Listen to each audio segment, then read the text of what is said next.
En esta fotografía antigua de Arona, de finales del siglo XIX, principios del siglo XX, se puede observar el casco de Arona y al fondo un roque que se llama el Roque del Conde,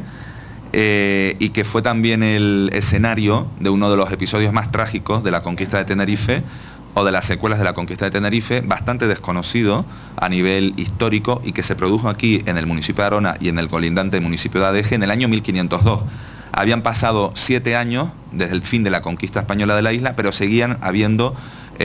grupos, reductos de guanches rebeldes que se negaban a admitir el dominio castellano y que se dedicaban a hostigar y a acosar a los nuevos pobladores y colonos. El más importante de ese grupo de rebeldes guanches estaba sentado en estas tierras de Arona y de Adeje, era lo más recóndito y lo más apartado de la isla en ese momento, y esa rebelión fue encabezada por un líder guanche llamado Ichazagua, que es un personaje histórico, puesto que aparece recogido en documentos ya del siglo XVII, y ese líder Ichazagua evidentemente no tuvo éxito en la rebelión inexorable frente al dominio castellano y optó, como su colega Ventor, por el suicidio, en este caso suicidio ritual, no despeñándose, sino clavándose un cuchillo en un sitio que en su memoria aún hoy se denomina el Llano del Rey, en el municipio de Arona, en el casco de Arona. Vivía en el Roque del Conde, esa montaña imponente que se encuentra en la fotografiada. Y también en este libro encontraremos a descendientes de ese desesperado Ichazagua, que forman parte del grupo de guanches aroneros sureños que, como consecuencia de esa actitud de no aceptación del dominio castellano, sufrieron marginación social, y se tratan de familias de guanches, pastores analfabetos, que, como digo, habitaban en la Arona del siglo XVII, y entre ellas pues su descendiente María Alonso, casada con Domingo García Ichazagua, cuyo testamento lo recogemos también aquí en este libro, y es del año 1697. También,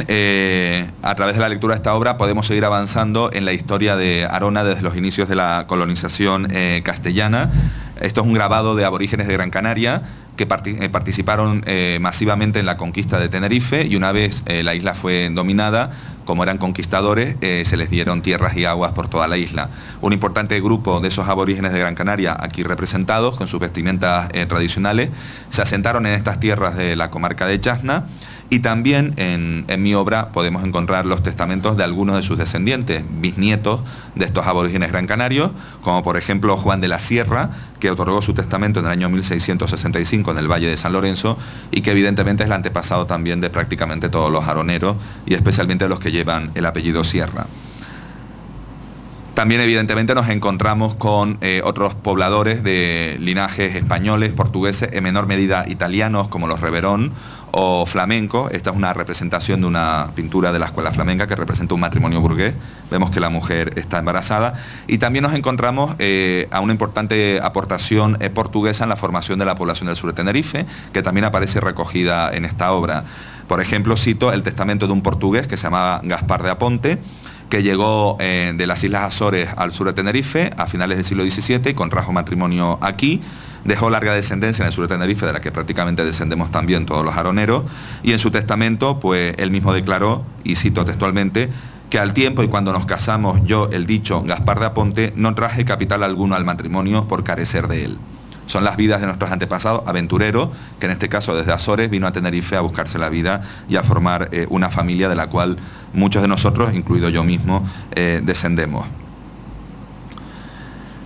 También en este libro, los que tengan el valor de atreverse a leerlo, dada su voluminosidad, se encontrarán con un mundo desconocido, desconocido para muchos de nosotros, del que ayer tuve la oportunidad de hablar, y es un mundo que asociamos a las películas americanas como Raíces, El esclavo negro Kunta Kinte, las películas de la guerra ambientadas en la guerra de secesión americana del siglo XIX, pero que es un mundo que existió en España y evidentemente también en el sur de Tenerife hasta el siglo XIX. Aquí se representa un grabado de venta de esclavos africanos. También esos esclavos africanos, ya fuesen negros o moriscos, fueron traídos al sur de Tenerife,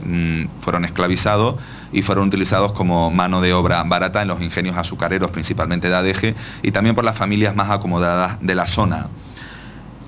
Aquí, en el libro que hoy presentamos, estos esclavos aparecen mencionados, dada su importancia económica, en el testamento, que al fin y al cabo es un documento jurídico también y de tipo económico. Y a título meramente ejemplificativo de la dura vida que estos aroneros desconocidos para los aroneros de hoy tuvieron en siglos pasados, pues puedo citar que eran personas, los esclavos, que por ejemplo eran dados en dote por su dueño cuando se casaba una de las hijas. Por ejemplo, recojo el testamento de una vecina del Valle de San Lorenzo llamada María Matías Borges, que es la madre del primer alcalde de Arona, Bartolomé de Sarabia, y en su testamento del año 1755, entre otras cláusulas, declara que casé a mi hija María Clara con el alférez Juan Francisco y le di una esclava de edad de 9 años. Son los otros aroneros desconocidos, pero que también pues, forman parte de nuestra historia y deben ser conocidos. La guanche Beatriz González, a la que mencioné antes en su testamento del año 1634, hace referencia también a un esclavo en estos términos que cito textualmente: que por cuanto Salvador González, mi marido, tuvo voluntad de dejar libre y honro a Francisco, nuestro esclavo, por buenos servicios que nos hizo y haber ayudádonos con mucha fidelidad y humildad, y a mí me ha servido de la misma suerte, y está ya viejo y cansado, quiero y es mi voluntad de dejarlo libre y honro, el cual quiero que no sea cautivo y goce de su libertad, desde luego que Dios sea servido de llevarme de esta presente vida, y que no le puedan pedir mis hijos ni herederos cosa alguna. Como vemos, la película de Kunta Kinte, de Raíces, pues no es exclusiva de Estados Unidos y todos nos la podemos representar también en estas vidas de estos desgraciados seres que también forman parte de nuestro pasado. La lectura de estos testamentos nos arrojarán sorprendentes disposiciones testamentarias de apenas hace 200 años, que no es nada cronológicamente hablando. Por ejemplo, la llamada María Matías, la madre del primer alcalde de Arona, en su testamento de 1755 hace referencia a otra esclava, y me gustaría citar textualmente lo que ella declaró en ese testamento. Declaro que la esclava llamada Agustina me ha servido con toda legalidad y fidelidad, y me ha criado a todos mis hijos, y respecto de su buen servicio y ser una mujer ya de 50 años arriba, es mi voluntad que ésta no haya de entrar en partición para con ninguno de mis hijos, sino que ella tenga la libertad de servir al que ella quisiere de dichos mis hijos, con tal que aquel a quien ella se aplicare a servir tenga la obligación de mantenerla, vestirla y costearle su entierro.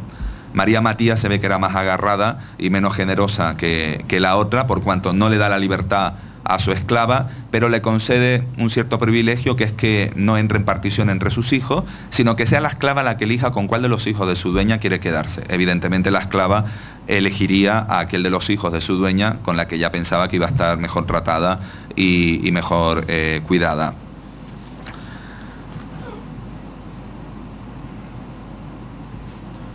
Bien, aquí vemos un anuncio real de un cartel de venta de esclavos en Estados Unidos, escrito en inglés, de un cargamento de negros recién traídos de África.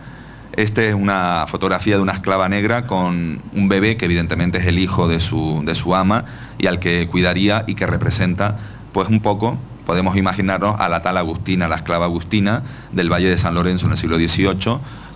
que había criado los hijos de su dueña y que por eso ella tan generosamente le da la facultad que antes expresé. Bien, la mayor parte a través de la lectura de estos testamentos, pues también podemos hacernos cargo de cómo era la vida de la mayor parte de nuestros antepasados, que eran humildes campesinos y labradores que se encontraban al servicio de la terratenencia, de la nobleza terrateniente del sur de la isla, que estaba representada básicamente por dos familias, cuyos retratos están en la diapositiva que ustedes pueden ver. Por un lado, la familia Ponte de Adeje, de la villa de Adeje, terratenientes cuyos descendientes en el siglo XVII fueron elevados a la categoría de marqueses de Adeje, fueron también condes de La Gomera y señores de la Isla del Hierro, y además desde el siglo XVII hasta el siglo XIX fueron los señores jurisdiccionales, los señores feudales de la villa de Adeje, con el título de señores de horca y cuchillo, tal como se lee en la disposición del rey español que se lo concedió. La señora de la izquierda es una marquesa de Adeje del siglo XVIII, en concreto doña Marina Leonor Benítez de Lugo.